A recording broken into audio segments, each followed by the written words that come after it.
Praise the Lord. Ahanbamaktada nungsijaraba ichilinausing ichilima pabungsing pumnamakpu dayanan laishramna kanbiba mapu ibungo Jisu Kristagi sengthoiraba minglenda yaifa mangol pijabaga loinana nungsiba ikai khumnaba utjari aina hujik laijaribasi akhoi yumgi kasargi bontarapur haiba khungang adugi akhoi yumgi hek labuktani masda mayamna ubiribasi phau singse loina mulle yamna fazei uba matamda aduga hairiba amunba phau sing ase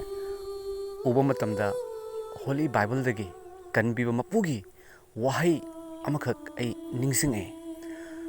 ningsingakpadagi aina mayamda nungsiba wahai khradang ai phongdoksarake haiduna aina mayamda ngasi ipagi nungsibase wapawase aina thamjibani ichilnaw ichilima pabungsing aina Holy Bible sukhutta puraga laksei Jisu Kristana taibang panbada leibiramba matamda Jisu Kristana angak pathawaksing haibadi miyoibana tawbangamdaba thawaksing Ishor khaktana leishem biba mapu khaktana God khaktana tawbangamba matik magun matik mangal singase urakpa matamda mayamna Jisu Kristagi tung ili Jisu Kristagi manakta cheli Jisu Kristagi manakta changi Jisu Kristana anaba monggi anaba aduga bhut changduna wa ngangba ngamdraba maron thokhandraba aduga tamthiba sathiba olhallaba aduga tongan ba langtaknaba awaba pumnamak anaba pumnamakse Jisu Kristana fahanbiba matamda amasung Jisu Kristana Ishorgi sarga leibaki wahi sarga leibaki wapao Afaba Wapao haidurakpa matamda amasung aidi Ishorgi macha nipa amasung masayani hairakpa matamda kharanadi yade dharmagi oja singna sastragi dharmagi oja guru singna yade adubu waduna leiraba langtakna duna leiraba ingthaba leitraba anaikna yomaba langtaknaraba mioi singnadi Jisu Kristagi manakta changi ekhoibu kanbiu aibu fahanbiu ekhoida sarga lebaki wahi hena haibiu takpiu haiduna Jisu Kristagi manakta changi haiba singasi uba matamda Jisu Kristana yengbiu Matthew gi chapter 9 gi verse 36 amasung 36 37 38 se mayam ubigadra asida thabak sugadaba mi yamde haribase ai pathoksarake ko aduga mahakna miyam adu ubada mahakna maikhoibu nungsiba poklami maramdi maikoi yaushenba leitaba yaugum awabada taba amasung pangbinaba leitaba oirami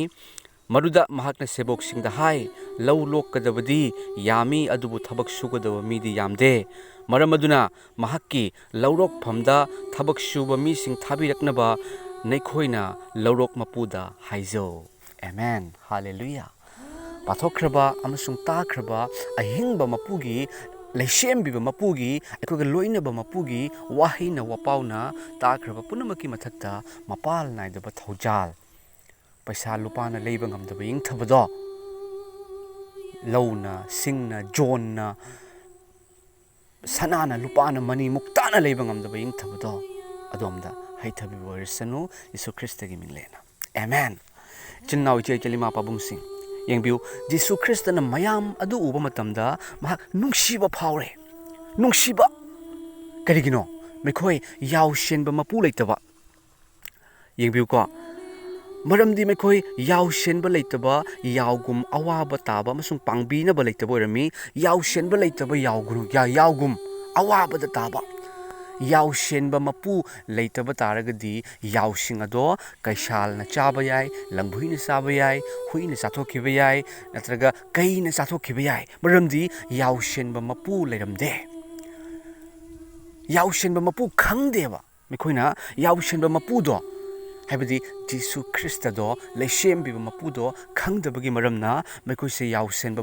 mapu leitaba awabada taba oirami Karigumba amakak uba matamda anaba ama tholakpa matamda aduga fani haiba matamda oh aduna ishor oi mare ne changba aduga mataw matamda oh aduna ishor oi mare ne changba angakpa ma uba matamda karigumba u amakak phaina hogolakpa matamda chauna hogolakpa matamda mi ga mana hogolakpa matamda oh mase ishor oi mare na mayam changna khurambado hojiksu tawnaribase akoina hena khangi ko chilnawi che chilma pabung sing Karigumba angak khudam ama uba matamda oh masidi ishorni mase ishorni haiduna mangonda mayam mama changduna koisanduna aduga agorpati thaduna mompati thaduna adu ahawa thum katuna paisa dakhina katuna madi asigumba use amata yaude maramaduna ma ishor oiramgani haina khalli madu karidagino yausinba mapu leitabagi maramnani ishor kanano khangdabagi maramnani Haiba ishor haiba laishembiba mapu mahakti karino laishembiba pumnamakki oiba mapuni pumnamakki mapu creator ni mahakti creator sembiba mapu Ekoina ngasi uriba numitha thawan michak chingtam ising kangfal pumnamakse mahakki khusemni oi kristanu amam angan khaina sanu khaina khre isinga kangfal ga khaina sanu ani thoksanu thokre mioiba haiba aikhoise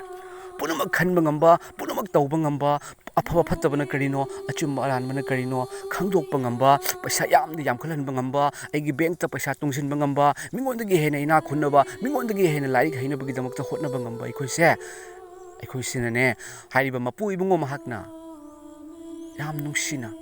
makhutna aikhoibu sembiduna sabiduna aikhoigi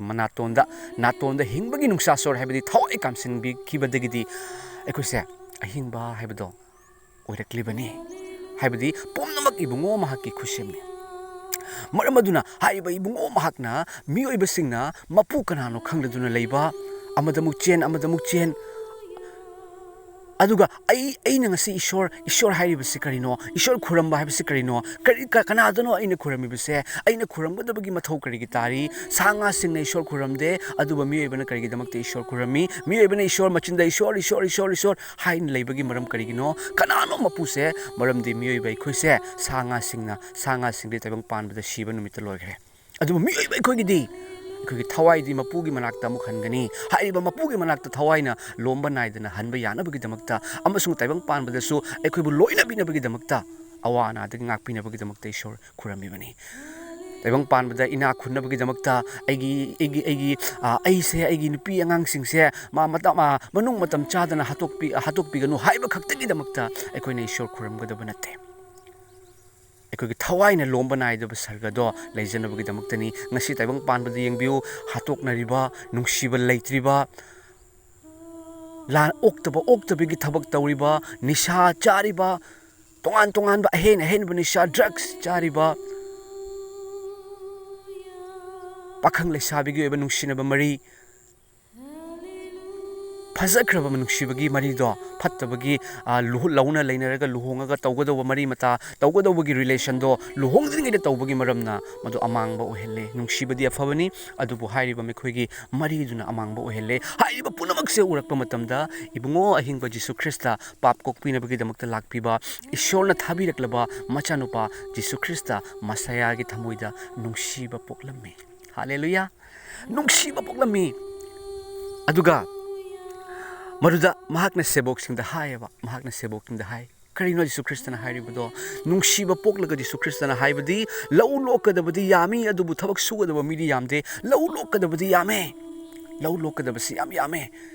achumba ishor kanano khangdaba aina tawrisina chumme haiduna khanba thamoida nungshiba nga leitaba kokpiba ngamdaba masagi oijebada thiba mi hatnaba hotnaba khulai paiduna mi bu hatoknaba hotnaba Mekhoi bu kandaba yade haibani chilnaw che chalima pabung sing law se mekhoi se ishorna law ga changdam nari bani law lokadabadi yame mulle law sing se loina mulle adubu khawgadabadi liiyaba maramdi mulliba law se uriba law se khawdragadine kilaga takhigani papta leiriba mioi singdo afaba wapau na kanbidragadi Mekhoi mangkini amasung lomba naidaba khamnung lebakta chatkani maramaduna khawgadoribasi karina no asigi lawse khawba matamda thangol na khawi ko natragasu tractor na khawi ko adubu Jisu Kristagi macha manai aikoina khawgadoriba aikoina kanbigadoriba papta leiriba misingbu kanbigadoriba se thangol na nate tractor na nate adubu Jisu Kristana shiduna phumduna hingatpadagi lakpa Afaba Wapao nane. Hallelujah. Praise the Lord. Afaba Wapao se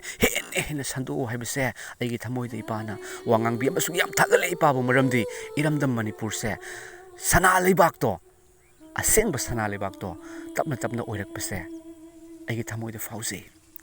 mipum khuding mangna kokpiba ngamakpa chingmi tamigi nungsiba marido hauzik hanagi adudagi su hena Jisu Kristana mari ohele chingmi tami Maiteiga Nagaga Maiteiga Kukiga Maiteiga Mizoga Maiteiga Rongmaiga Maiteiga Maringa Ekoi amatani haibagi chilnaw haibagi amatani haibagi mari se Jisu Kristana purei amasung mado sargagi oiba marini adugi hena chawa mari leite maramdi haiba nungsibadugi chingmi tamigi nungsirakpa mari sigi marakta yauriba se nungsibagi mapu Jisu Kristani. Hallelujah. Maramaduna iramdam Manipurda Ishorna Jisu Kristana khandok piba macha singna Jisu Kristagi Afaba Wapao se lepanaidana yumda chatlagasu phangnaba mafamda mamanabi singda oiragasu ngamjaba social media da oiragasu Jisu Kristana nangbu yamna nungsi Jisuna nangbu kanba pami Jisuna shikibdo thajadaba nahakkidamakta suni Ishor kanano khangdriba amadamu khuram kaygumama narakpa matamda kaygumba anabama natraga phattaba thawai sangba matamda adugi dugana phai haiba matamda aduga mu chatlaga he khuram phalaktaba matamda aduga mu chachelaga he khuram aduga karigumba u amaka khara paithokna khara chauna horakpa matamda natraga nung amaka phaina thokalakpa matamda ishor oiramare na khanbado modo adugumba singdo ishorna yamna nungsi ishorna kanbiba pami maramdi thawaiga haksanga khangdo matamda mekhoigi khaina kiba taragadi mekhoi lomba naidaba norok khaibado warning tawribase norok maduni phang mekhona chatkadoribase matang asida kanagumba sing haibiramba yai norok ta hai aina su takre Christian sing na norok ta hai si karigino maramdi norok haibase haidaba yadeine mase ishorna khanganba pami yengbiu adomna lambi da lepa matamda adomna maning ondhoga lepa matamda tamthi khraba ekogi yamna high speed ta full speed ta thauraga lakba truck amana adomgi mathakta thongkai tare adomse thongkai tare khangakpa matamda ichanupa ichilinaw ichel thou aina haibase natraga dinang truck na thamkai kitare truck na nangbu hatok kitare na haibdo adu kihanba nate mahaknadi karigino masigi nupa asina nupi sina engona ngangisibo engona thou haisi kaigino hai khalamgani adu mahakpu kanbiningba pambagi maramnani maramaduna norok haise hell haise asigi maramda khallo hai maramdi hai mafam adudi tamthiba pumnamaki haurakphamni tamthiba pumnamaki panthongni madudi amuk kanba phangaroi masigini thagachei chilnaw chei chalima pabung sing ekhogi Jisu Kristana macha manai kaya bu kauthokpiduna ipagi Afaba Wapao ni ipana hayenba pamiba amasung hayen biribase Afaba Wapao chatlu taibang panbagi mafam punamakta chalu amasung taibang mi pumnamakta Afaba Wapao sandu thajaba aibu lawsanjaba mahakado adu kanbigani ishorna taibang panbo sukimatik nungsibire haibidi mahakki amatta ngaiba masanu padu pinabire madu mahakpu thajaba mi khudingna mangdaduna lomba naidaba hingba fangani thajaba mi khudingna mapana loikhibado mapana khangkhibado mapana shikhibado machagi damaktani mapana taliba taibang panbagi mapana taliba lam lau paisa kanagino machagi damakta natra mapana watanaba paina thamamba taragadi machado nungaina leigani mapaduna magi leiba punamagi yonthomba taragadi juar sanadana manghan taanba taragadi machado wahauni akhoigi ipana Jisu Kristana akhoigi damakta nate Christian singi damakta nate miyoiba singi damakta mahakna ina khulabasu lairaba oiduna mahakna lairaduna akhoi ina khulalamle hallelujah amasung hairiba ina khunbado aduga pothana layu hai thabakkana suba awa polum puba sa eingonda lau aina ne khoibu potha hangani Jisu Kristana khoida kauribase khoida wahanabagi nate potha hanabagini khoi pothaba mi amagumna khoi leminasi aina du soigre aina tawise kaino ishor thajaba matungda su kana gum oja singi wahai kaya dagi nang norok sakadra sarga sakadra nangi ishor khangdaba singduni Jisu Kristana kauribase ꯑꯩꯉꯣꯟꯗ ꯂꯥꯛꯑꯣ ꯍꯥꯏꯔꯤꯕꯁꯦ ꯑꯗꯨꯒ ꯁꯔꯒ ꯆꯠꯀꯗ꯭ꯔꯥ ꯅꯣꯔꯣꯛ ꯆꯠꯀꯗ꯭ꯔꯥ ꯌꯤꯁꯨ ꯈ꯭ꯔꯤꯁꯇꯅ ꯀꯔꯤ ꯍꯥꯏ ꯅꯪꯒꯤ ꯅꯆꯤꯟꯅ ꯑꯩ ꯁꯔꯒ ꯆꯠꯀꯗ꯭ꯔꯥ ꯅꯣꯔꯣꯛ ꯆꯠꯀꯗ꯭ꯔꯥ ꯍꯥꯏꯅꯣ ꯑꯗꯣ ꯏꯁꯣꯔꯒꯤ ꯈꯨꯠꯇ ꯂꯩ ꯏꯁꯣꯔꯒꯤ ꯈꯨꯠꯇꯅꯤ ꯑꯗꯨꯕꯨ ꯌꯤꯁꯨ ꯈ꯭ꯔꯤꯁꯇ ꯑꯩꯅ ꯍꯥꯏꯕꯤ ꯑꯩꯉꯣꯟꯗ ꯐꯣꯡꯗꯣꯛꯍꯟꯕꯤ ꯏꯄꯥꯅ ꯃꯗꯨꯗꯤ ꯑꯩꯁꯦ ꯃꯇꯝ ꯑꯃꯗ ꯏꯁꯣꯔ ꯌꯥꯔꯝꯗꯕ ꯄꯥꯁꯇꯔ ꯐꯨꯔꯝꯕ ꯑꯩꯁꯦ ꯑꯩꯕꯨ ꯏꯁꯣꯔꯒꯤ ꯊꯧꯖꯥꯜꯅ ꯀꯟꯕꯤ ꯏꯁꯣꯔꯅ ꯀꯟꯕꯤꯕ ꯈꯪꯈ꯭ꯔꯕ ꯃꯆꯥꯁꯦ ꯁꯨꯡꯊꯥ ꯊꯥꯗꯣꯛꯑꯦ ꯑꯩꯉꯣꯟꯗ ꯄ꯭ꯔꯚꯨ ꯄ꯭ꯔꯚꯨ ꯀꯧꯕ ꯄꯨꯝꯅꯃꯛ ꯁꯔꯒꯗ ꯆꯪꯉꯣꯏ ꯍꯥꯏꯕ ꯃꯇꯝꯗ ꯌꯤꯁꯨ ꯈ꯭ꯔꯤꯁꯇꯅ ꯀꯔꯤ ꯍꯥꯏ ꯑꯩꯅ ꯍꯥꯏꯒꯅꯤ ꯃꯈꯣꯏꯅ ꯍꯥꯏꯒꯅꯤ ꯄ꯭ꯔꯚꯨ ꯑꯩꯅ ꯅꯪꯒꯤ ꯃꯤꯡꯗ ꯚꯨꯠ ꯇꯥꯟꯊꯣꯛꯄ ꯅꯠꯇ꯭ꯔꯥ ꯅꯪꯒꯤ ꯃꯤꯡꯗ ꯋꯥ ꯇꯥꯛꯊꯣꯛꯄ ꯅꯠꯇ꯭ꯔꯥ ꯅꯪꯒꯤ ꯃꯤꯡꯗ ꯑꯩꯅ ꯃꯇꯤꯛ ꯂꯩꯕ ꯊꯕꯛ ꯇꯧꯕ ꯅꯠꯇ꯭ꯔꯥ ꯌꯤꯁꯨꯅ ꯍꯥꯏꯒꯅꯤ ꯃꯗꯨꯗꯤ ꯆꯠꯈ꯭ꯔꯣ ꯃꯔꯝꯗꯤ ꯑꯩꯅ ꯅꯪꯕꯨ ꯀꯩꯗꯧꯉꯩꯗ ꯈꯪꯗꯦ ꯌꯤꯁꯨ ꯈ꯭ꯔꯤꯁꯇꯅ ꯈꯪꯈ꯭ꯔꯕ ꯃꯆꯥꯗꯤ ꯑꯗꯨꯝ ꯇꯔꯥꯏꯕ ꯅꯠꯇꯦ ꯑꯗꯣꯝꯒꯤ ꯄꯨꯟꯁꯤꯗ ꯑꯍꯣꯡꯕ ꯂꯥꯛꯀꯅꯤ ꯑꯗꯣꯝ ꯑꯃꯨꯛꯇꯗ ꯇꯔꯛ ꯀꯥꯏꯅ ꯍꯥꯟꯅ ꯂꯩꯔꯝꯕ ꯄꯨꯟꯁꯤꯗꯣ ꯍꯥꯟꯅ ꯅꯤꯁꯥ ꯆꯥꯔꯒ ꯂꯩꯔꯝꯕꯗꯣ ꯍꯥꯟꯅ ꯅꯪꯅ ꯆꯥꯔꯝꯕ ꯖꯨ ꯉꯥꯎꯔꯒ ꯂꯩꯔꯝꯕ ꯑꯍꯤꯡ ꯅꯨꯡꯊꯤꯜ ꯅꯨꯡꯊꯥꯡ ꯈꯪꯗꯉꯩ ꯂꯩꯔꯝꯕ ꯑꯗꯣ ꯌꯤꯁꯨ ꯈ꯭ꯔꯤꯁꯇ ꯊꯥꯖꯔꯦ ꯆꯥꯛ ꯀꯥꯏꯅ ꯀꯣꯛꯈꯤꯅꯤ ꯍꯥꯏꯕ ꯅꯠꯇꯦ ꯇꯞꯅ ꯂꯧꯊꯣꯔꯛꯀꯅꯤ ꯇꯞꯅ ꯅꯪꯒꯤ ꯊꯃꯣꯏꯗꯒꯤ ꯊꯛꯅꯤꯡꯗꯕ ꯂꯥꯛꯀꯅꯤ ꯗ꯭ꯔꯒ ꯆꯥꯔꯝꯕꯗꯣ ꯆꯥꯅꯤꯡꯉꯛꯇꯕ ꯂꯥꯛꯀꯅꯤ ꯑꯗꯨꯕꯨ ꯑꯩ ꯌꯤꯁꯨ ꯈ꯭ꯔꯤꯁꯇ ꯊꯥꯖꯔꯒꯁꯨ ꯑꯩ ꯌꯨ ꯊꯥꯗꯣꯛꯄ ꯉꯝꯗꯦ ꯑꯩ ꯗ꯭ꯔꯒꯁ ꯊꯥꯗꯣꯛꯄ ꯉꯝꯗꯦ ꯍꯥꯏꯗꯨꯅꯁꯨ ꯂꯥꯡꯇꯛꯅꯕꯤꯒꯅꯨ ꯑꯗꯨꯕꯨ ꯏꯄꯥꯗ ꯇꯠꯇꯅ ꯍꯥꯏꯖꯕꯤꯌꯨ ꯏꯄꯥꯒꯤ ꯑꯅꯤꯡꯕꯅꯤ ꯑꯗꯣꯝ ꯌꯨ ꯊꯛꯑꯒ ꯑꯗꯣꯝꯅ ꯗ꯭ꯔꯒꯁ ꯆꯥꯔꯒ ꯑꯗꯣꯝ ꯑꯔꯥꯟ ꯈꯨꯕꯝ ꯐꯪꯉꯣꯏꯗꯕꯗꯤ ꯅꯠꯇꯦ ꯑꯗꯨꯕꯨ ꯀꯔꯤꯒꯤꯗꯃꯛꯇ ꯌꯨ ꯊꯛꯀꯗꯧꯔꯤꯕꯅꯣ ꯀꯔꯤꯒꯤꯗꯃꯛꯇ ꯗ꯭ꯔꯒꯁ ꯆꯥꯒꯗꯧꯔꯤꯕꯅꯣ ꯑꯁ ꯑꯩ ꯆꯥꯅꯤꯡꯗ꯭ꯔꯦ ꯑꯩ ꯆꯥꯔꯔꯣꯏ ꯍꯥꯏꯔꯛꯀꯅꯤ ꯃꯔꯝ ꯑꯗꯨꯅ ꯑꯩꯅ ꯍꯥꯏꯖꯅꯤꯡꯕꯗꯤ ꯑꯗꯣꯝ ꯂꯥꯡꯇꯛꯅꯕꯤꯒꯅꯨ ꯌꯤꯁꯨ ꯈ꯭ꯔꯤꯁꯇꯅ ꯑꯗꯣꯝꯗꯒꯤ ꯄꯥꯝꯃꯤꯕꯁꯦ ꯊꯥꯖꯕꯅꯤ ꯊꯥꯒꯠꯆꯔꯤ ꯌꯤꯁꯨ ꯈ꯭ꯔꯤꯁꯇꯕꯨ ꯃꯄꯥꯜ ꯅꯥꯏ ꯊꯥꯒꯠꯆꯩ ꯏꯄꯥ ꯏꯁꯣꯔ ꯉꯁꯤ ꯏꯄꯥꯒꯤ ꯊꯧꯖꯥꯜꯅ ꯃꯇꯤꯛ ꯂꯩꯈ꯭ꯔꯕ ꯏꯄꯥꯒꯤ ꯑꯐꯕ ꯅꯨꯡꯁꯤꯕ ꯆꯥꯟꯕꯤꯕ ꯀꯣꯛꯄꯤꯕꯅ ꯊꯜꯂꯕ ꯑꯩꯈꯣꯏꯒ ꯂꯣꯏꯅꯕꯤꯕ ꯏꯄꯥꯒꯤ ꯃꯇꯤꯛ ꯃꯉꯥꯜ ꯐꯣꯡꯗꯣꯛꯆꯕ ꯉꯝꯍꯟꯕꯤꯕꯒꯤꯗꯃꯛꯇ ꯑꯃꯁꯨꯡ ꯂꯧꯕꯨꯛꯇ ꯍꯧꯔꯤꯕ ꯐꯖꯈ꯭ꯔꯕ ꯂꯧꯁꯤꯡ ꯑꯁꯦ ꯑꯩꯈꯣꯏꯅ ꯆꯥꯔꯒ ꯍꯤꯡꯖꯔꯤꯕꯅꯤ ꯍꯥꯏꯔꯤꯕ ꯂꯧꯁꯤꯡ ꯑꯁꯤ ꯏꯄꯥꯅ ꯎꯍꯟꯗꯨꯅ ꯅꯁꯥꯒꯤ ꯊꯃꯣꯏꯗꯁꯨ ꯑꯁꯤꯒꯨꯝꯕ ꯏꯄꯥꯒꯤ ꯃꯇꯤꯛ ꯃꯉꯥꯜꯒꯤ ꯑꯐꯕ ꯋꯥꯄꯥꯎ ꯐꯣꯡꯗꯣꯛꯎ ꯍꯥꯏꯗꯨꯅ ꯏꯄꯥꯅ ꯅꯁꯥꯒꯤ ꯊꯃꯣꯏꯗ ꯐꯥꯎꯍꯟꯕꯤꯔꯛꯄꯒꯤꯗꯃꯛ ꯊꯥꯒꯠꯆꯔꯤ ꯇꯥꯕꯤꯈ꯭ꯔꯕ ꯄꯨꯝꯅꯃꯛꯄꯨ ꯏꯄꯥ ꯅꯍꯥꯛꯅ ꯁꯣꯛꯄꯤꯌꯨ ꯊꯥꯖꯗ꯭ꯔꯤꯕ ꯏꯆꯤꯜ ꯏꯅꯥꯎ ꯏꯆꯦ ꯏꯃꯥ ꯄꯥꯕꯨꯡꯁꯤꯡ ꯌꯤꯁꯨ ꯈ꯭ꯔꯤꯁꯇꯗꯤ ꯑꯐꯕ ꯌꯥꯎꯁꯦꯟꯕ ꯃꯄꯨ ꯑꯗꯨꯅꯤ ꯑꯩꯈꯣꯏꯕꯨ ꯊꯥꯗꯣꯛꯄꯤꯗꯦ ꯑꯗꯣꯝꯅ ꯖꯪꯒꯜꯗ ꯆꯠꯂꯁꯨ ꯑꯗꯣꯝꯅ ꯇꯨꯔꯦꯟꯗ ꯀꯨꯝꯃꯁꯨ ꯑꯗꯣꯝꯅ ꯒꯥꯔꯤ ꯇꯣꯡꯉꯁꯨ ꯐ꯭ꯂꯥꯏꯠ ꯇꯣꯡꯉꯁꯨ ꯇ꯭ꯔꯦꯟ ꯇꯣꯡꯉꯁꯨ ꯑꯗꯣꯝꯅ ꯅꯥꯔꯁꯨ ꯅꯨꯡꯉꯥꯏꯔꯁꯨ ꯑꯗꯣꯝ ꯏꯊꯟꯇ ꯇꯥꯔꯁꯨ ꯇꯥꯏꯕꯪꯄꯥꯟꯅ ꯊꯥꯗꯣꯛꯈꯤꯕ ꯌꯥꯏ ꯑꯗꯣꯝꯒꯤ ꯅꯨꯡꯁꯤꯕ ꯏꯃꯥ ꯏꯄꯥꯅ ꯊꯥꯗꯣꯛꯈꯤꯕ ꯌꯥꯏ ꯌꯤꯁꯨ ꯈ꯭ꯔꯤꯁꯇꯅꯗꯤ ꯑꯗꯣꯝꯕꯨ ꯊꯥꯗꯣꯛꯄꯤꯗꯦ ꯑꯗꯣꯝ ꯌꯤꯁꯨ ꯈ꯭ꯔꯤꯁꯇꯕꯨ ꯈꯪꯕꯤꯌꯨ ꯊꯥꯖꯕꯤꯌꯨ ꯂꯧꯁꯤꯟꯕꯤꯌꯨ ꯃꯍꯥꯛ ꯑꯃꯨꯛ ꯂꯥꯛꯄꯒꯤ ꯃꯇꯝ ꯌꯧꯔꯦ ꯃꯍꯥꯛꯅ ꯂꯥꯛꯇ꯭ꯔꯤꯉꯩꯗ ꯑꯗꯣꯝ ꯄꯨꯛꯅꯤꯡ ꯍꯣꯡꯕꯤꯌꯨ ꯑꯗꯨꯒ ꯌꯤꯁꯨ ꯈ꯭ꯔꯤꯁꯇꯕꯨ ꯂꯧꯁꯤꯟꯖꯗꯨꯅ ꯂꯩꯈ꯭ꯔꯕ ꯏꯆꯤꯜ ꯏꯅꯥꯎꯁꯤꯡ ꯏꯃꯥ ꯄꯥꯕꯨꯡꯁꯤꯡ ꯏꯆꯦ ꯏꯆꯜꯁꯤꯡ ꯑꯩꯈꯣꯏꯁꯦ ꯉꯁꯤ ꯑꯩꯈꯣꯏꯅ ꯂꯩꯖꯔꯤꯕ ꯄꯨꯟꯁꯤꯁꯦ ꯄꯣꯊꯥꯕꯒꯤ ꯄꯨꯟꯁꯤꯅꯤ ꯃꯔꯝ ꯑꯗꯨꯅ ꯅꯠꯇ꯭ꯔꯥ ꯌꯤꯁꯨ ꯈ꯭ꯔꯤꯁꯇꯅ ꯑꯩꯉꯣꯟꯗ ꯂꯥꯛꯑꯣ ꯑꯩꯅ ꯅꯈꯣꯏꯕꯨ ꯄꯣꯊꯥꯍꯟꯒꯦꯅꯈꯣꯏꯒꯤ ꯋꯥꯔꯅꯨ ꯍꯥꯏꯕꯅꯤ ꯅꯈꯣꯏꯒꯤ ꯄꯣꯠꯂꯨꯝꯗꯣ ꯑꯩꯉꯣꯟꯗ ꯊꯥꯡꯖꯜꯂꯨ ꯑꯗꯨꯒ ꯑꯩꯒꯤ ꯄꯣꯠꯄꯨꯁꯦ ꯅꯊꯛꯇ ꯊꯣꯡꯒꯠꯂꯨ ꯃꯔꯝꯗꯤ ꯑꯩꯒꯤ ꯄꯣꯠꯂꯨꯝꯗꯤ ꯂꯥꯏ ꯑꯃꯁꯨꯡ ꯑꯩꯒꯤ ꯄꯣꯠꯄꯨꯗꯤ ꯌꯥꯡꯉꯤ ꯑꯩꯈꯣꯏꯗ ꯑꯌꯥꯡꯕꯗꯣ ꯌꯤꯁꯨ ꯈ꯭ꯔꯤꯁꯇꯅ ꯀ꯭ꯔꯣꯁꯇ ꯑꯩꯈꯣꯏꯒꯤ ꯄꯣꯠꯂꯨꯝꯗꯣ ꯌꯤꯁꯨ ꯈ꯭ꯔꯤꯁꯇꯅ ꯀ꯭ꯔꯣꯁꯇ ꯊꯥꯡꯗꯗꯨꯅꯅꯦ ꯌꯤꯁꯨ ꯈ꯭ꯔꯤꯁꯇꯒꯤ ꯑꯌꯥꯡꯕ ꯅꯨꯡꯁꯤꯕ ꯆꯥꯟꯕꯤꯕ ꯀꯣꯛꯄꯤꯕ ꯊꯧꯖꯥꯟꯕꯤꯕ ꯂꯦꯝꯅ ꯀꯟꯕꯤꯕꯒꯤ ꯑꯗꯨꯒꯨꯝꯂꯕ ꯄꯣꯠꯄꯨꯗꯣ ꯑꯩꯈꯣꯏꯗ ꯍꯥꯞꯆꯤꯟꯕꯤꯔꯤꯕꯅꯤ ꯑꯩꯈꯣꯏꯅ ꯇꯧꯒꯗꯧꯔꯤꯕꯁꯦ ꯍꯧꯖꯤꯛ ꯌꯤꯁꯨ ꯈ꯭ꯔꯤꯁꯇꯕꯨ ꯈꯪꯖꯗ꯭ꯔꯤꯕ ꯃꯨꯟꯗꯨꯅ ꯂꯩꯔꯕ ꯂꯧꯁꯤꯡ ꯀꯦꯟꯕ ꯌꯥꯔꯕ ꯂꯧꯁꯤꯡ ꯌꯥꯎꯁꯦꯟꯕ ꯂꯩꯇꯕ ꯌꯥꯎꯁꯤꯡꯗꯣ ꯑꯗꯨꯒ ꯑꯐꯕ ꯋꯥꯄꯥꯎ ꯍꯥꯏꯗꯣꯛꯃꯤꯟꯅꯁꯤ ꯑꯐꯕ ꯋꯥꯄꯥꯎꯅ ꯀꯟꯕ ꯉꯝꯃꯤ ꯑꯐꯕ ꯋꯥꯄꯥꯎꯅ ꯃꯇꯝ ꯆꯨꯞꯄꯗ ꯀꯟꯕꯤꯔꯤꯕꯅꯤ ꯀꯟꯕꯤꯕꯁꯨ ꯑꯣꯏꯔꯁꯅꯨ ꯑꯐꯕ ꯋꯥꯄꯥꯎꯁꯦ ꯌꯤꯁꯨ ꯈ꯭ꯔꯤꯁꯇ ꯃꯍꯥꯛꯀꯤ ꯅꯨꯡꯁꯤꯕ ꯃꯍꯥꯛꯀꯤ ꯁꯦꯀ꯭ꯔꯤꯐꯥꯏꯁ ꯃꯍꯥꯛꯀꯤ ꯍꯤꯡꯒꯠꯄꯗꯨꯅꯤ ꯄ꯭ꯔꯦꯖ ꯗ ꯂꯣꯔꯗ ꯑꯃꯨꯛꯀꯁꯨ ꯍꯟꯅ ꯊꯥꯒꯠꯆꯔꯤ ꯇꯥꯈ꯭ꯔꯕ ꯄꯨꯝꯅꯃꯛꯀꯤ ꯃꯊꯛꯇ ꯏꯁꯣꯔꯅ ꯂꯣꯏꯅꯕꯤꯕ ꯑꯣꯏꯁꯅꯨ ꯑꯗꯨꯒ ꯆꯦꯅꯦꯜ ꯑꯁꯤꯗ ꯀꯟꯕꯤꯕ ꯃꯄꯨꯒꯤ ꯑꯣꯏꯔꯕ ꯆꯦꯅꯦꯜ ꯑꯁꯤꯗ ꯅꯧꯅ ꯂꯥꯛꯄꯤꯕ ꯅꯧꯅ ꯌꯦꯡꯕꯤꯕ ꯅꯧꯅ ꯆꯪꯕꯤꯕ ꯑꯣꯏꯕꯤꯕ ꯇꯥꯔꯒꯗꯤ ꯁꯕꯁꯀ꯭ꯔꯥꯏꯕ ꯇꯧꯕꯤꯔꯝꯃꯨ ꯕꯦꯜ ꯑꯥꯏꯀꯟꯕꯨꯁꯨ ꯅꯝꯕꯤꯔꯝꯃꯨ ꯃꯊꯪꯗ ꯏꯄꯥꯅ ꯐꯣꯡꯗꯣꯛꯍꯟꯕꯤꯒꯗꯧꯔꯤꯕ ꯑꯊꯣꯏꯕ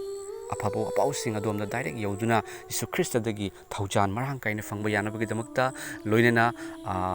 ꯀꯃꯦꯟ ꯀꯔꯤ ꯂꯩ ꯍꯥꯏꯕ ꯐꯣꯡꯗꯣꯛꯄꯤꯔꯝꯃꯨ ꯑꯗꯨꯒ ꯊꯥꯖꯔꯕ ꯏꯆꯤꯜ ꯏꯅꯥꯎ ꯏꯆꯦꯜꯁꯤꯡꯅ ꯁꯤꯌꯔ ꯇꯧꯕꯤꯌꯨ ꯈꯪꯖꯗ꯭ꯔꯤꯕꯁꯤꯡꯅꯁꯨ ꯈꯪꯕ ꯌꯥꯅꯕꯒꯤꯗꯃꯛꯇ ꯏꯄꯥꯒꯤ ꯑꯆꯨꯝꯕ ꯅꯨꯡꯁꯤꯕꯁꯦ ꯊꯥꯒꯠꯆꯔꯤ ꯄꯨꯝꯅꯃꯛꯄꯨ ꯏꯁꯣꯔꯅ ꯍꯦꯟꯅ ꯂꯣꯏꯅꯕꯤꯕ ꯑꯣꯏꯔꯁꯅꯨ ꯉꯁꯤꯒꯤ ꯐꯖꯔꯕ ꯅꯕꯦꯝꯕꯔꯒꯤ ꯇꯥꯡ 25ꯒꯤ ꯏꯔꯥꯏ ꯅꯨꯃꯤꯠꯀꯤ ꯑꯌꯨꯛ ꯑꯁꯤꯗ ꯏꯄꯥꯅ ꯑꯩꯍꯥꯛꯄꯨ ꯁꯤꯖꯤꯟꯅꯕꯤꯗꯨꯅ ꯑꯐꯕ ꯅꯨꯡꯁꯤꯕ ꯋꯥꯄꯥꯎꯁꯦ ꯐꯣꯡꯗꯣꯛꯆꯕ ꯉꯝꯍꯟꯕꯤꯕꯒꯤꯗꯃꯛꯇ ꯏꯁꯣꯔꯕꯨ ꯃꯄꯥꯟ ꯅꯥꯏꯗꯨꯅ ꯊꯥꯒꯠꯆꯔꯤ ꯄꯨꯝꯅꯃꯛꯄꯨ ꯏꯁꯣꯔꯅ ꯁꯣꯛꯄꯤꯕ ꯂꯣꯏꯅꯕꯤꯕ ꯀꯟꯕꯤꯕ ꯊꯧꯖꯥꯟꯕꯤꯕ ꯐꯠꯇꯕꯗꯒꯤ ꯉꯥꯛꯊꯣꯛꯄꯤꯕ sarga lebaki machasing ohenbiba haibdo ngasi ayuk asidagi ipagi wapau tajariba punamakta ohenbirasanu ishorna adom bor hen hena pinabibo oirsanu. Hallelujah. Praise the Lord. Amen.